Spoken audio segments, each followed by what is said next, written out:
টানা কয়েকদিন বৃষ্টি হওয়ার পর যখন রোদ ওঠে তখন বুঝি এই অবস্থাই হয় ছাদের। পুরো ছাদ দেখো আজকে জামা কাপড়ে ভরে গেছে। আর আমরা যেহেতু ভাড়ার বাড়িতে থাকি, একই ছাদে কিন্তু আমরা অনেকেই জামা কাপড় মেলি।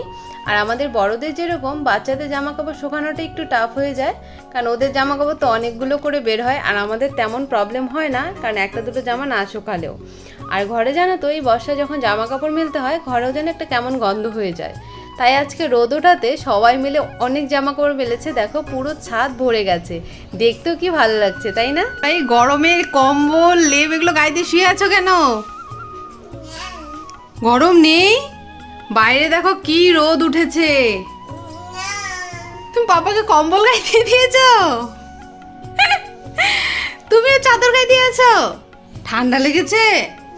তাহলে কেন গায়ে দিয়েছো? এ মা, ও কিছুতে এটা সরাতে দিচ্ছে না। পাপা রেখে দিক, এটা রেখে দাও তো, রেখে দাও। গরম তো, কি কাণ্ড! পাপা এসছে, পাপাকে কম্বল গায়ে দিয়ে দিয়েছে। প্লিজ মামাম সরিয়ে দাও। দেখো ঘেমে কি অবস্থা। এ দেখো, তুমি ঘুমিয়ে পড়লে?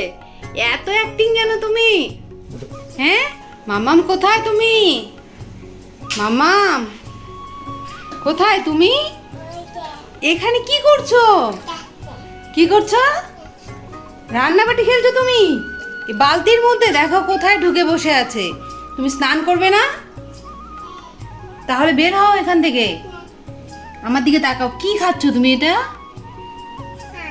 কিসো, এসো এসো, স্নানে যাবো, ছাদে নিয়ে যাবো, আসো। দেখো পারবে না বলে যে একাই বের হচ্ছে।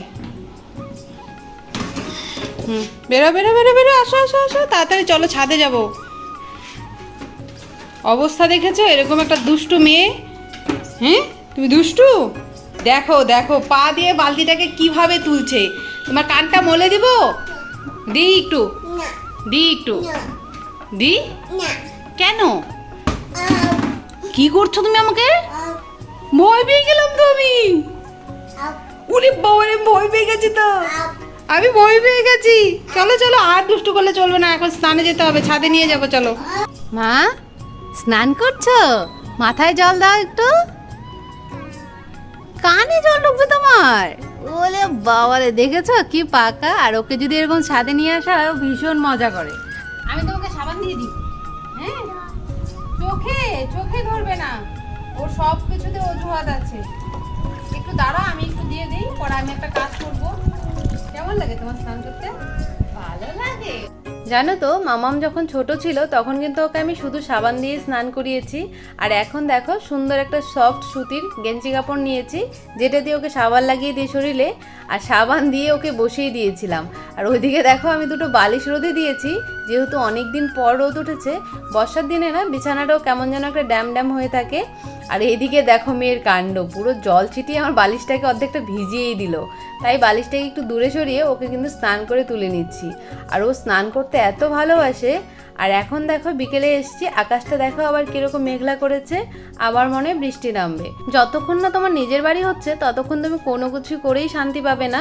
কারণ দেখো কেন বলছি কথাগুলো, আমি এখানে কতগুলো ধনিয়া গাছ লাগিয়েছিলাম, যেটা লোকাল না, ওই মোটা মোটা যে পাতাগুলো হয় সেগুলো তোমরা দেখতেই পাচ্ছ। আর জানো তো, আমি এখান থেকে দুটো পাতা কিনে নেব, তার আগেই কে যেন সব পাতা ছিঁড়ে নিয়ে চলে যায়। আমি তো কাউকে দেখতেই পারি না, বলো কাকে বলবো গিয়ে যে কে আমার ধনিয়াগুলো নিয়েছো। কারণ এখন তো সবসময় লোকাল ধনিয়াটা পাওয়া যায় না। আর ঘরে যদি এই ধনিয়াগুলো থাকে তাহলে কিন্তু অনেক সময় রান্নার কাজে লাগে। তো কি আর করা যাবে, তবুও লাগিয়ে দিই, যে দুই একটা পাতা তো আমি নিতে পারবো, এর জন্যই। আর দেখো ফুল গাছগুলো কত সুন্দর হয়েছে। তুমি কোথায় গেছিলে মা? ঘুরে ঘুরে করতে কিভাবে ঘুরেছো তুমি? ওরকম করে ঘুরেছো বাবার বাইকে করে? দুষ্টু। लेकिन एक सेकंड